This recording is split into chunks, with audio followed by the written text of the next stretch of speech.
हनुमान जी बाल रूप में तेजी से पेड़ों पर दौड़ते फिरते, कभी बड़े बड़े फलों को तोड़कर खाते तो कभी बंदरों के झुंड के साथ खेलते दिखाई देते हैं।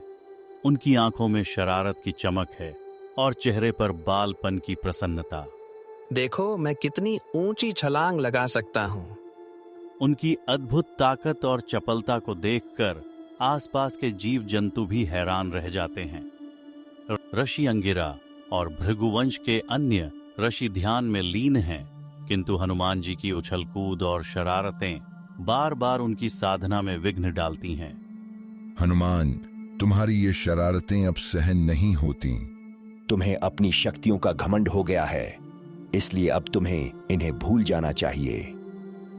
ऋषियों के शब्दों के साथ ही एक दिव्य आभा चारों ओर फैल जाती है और हनुमान जी अचानक अपनी शक्तियों को भूल जाते हैं। हनुमान जी अकेले एक चट्टान पर बैठे, आंखों में पश्चाताप के आंसू लिए ऋषियों के सामने हाथ जोड़ते हैं। मुझे क्षमा कर दीजिए, मैंने अनजाने में आपकी साधना में बाधा डाली।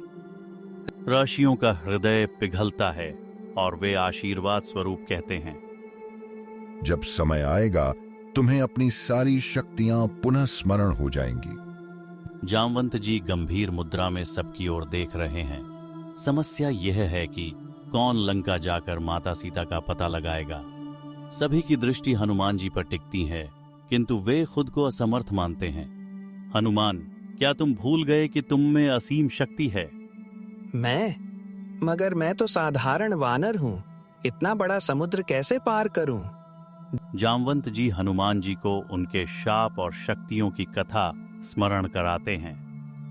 हनुमान, ध्यान लगाओ और अपने भीतर छिपी दिव्यता को पहचानो। तुम्हारे भीतर वह शक्ति है जो पर्वत उठा सकती है, हवा में उड़ सकती है। हनुमान जी आंखें मूंद लेते हैं और ध्यान करते ही उनमें अद्भुत ऊर्जा भर जाती है। मुझे अपनी सारी शक्तियां याद आ गईं। मैं लंका जरूर जाऊंगा और माता सीता का पता लेकर लौटूंगा। हनुमान जी विराट रूप धारण कर पूरी शक्ति के साथ समुद्र की ओर दौड़ लगाते हैं। जय श्री राम। उनकी छलांग के साथ ही आकाश में बादलों के बीच एक दिव्य प्रकाश फैल जाता है और सभी वानर जयकारे लगाने लगते हैं। जामवंत जी मुस्कुराकर कहते हैं, अब हनुमान का यश समस्त लोकों में गूंजेगा। ईशी सिय निस्सिसिंदे।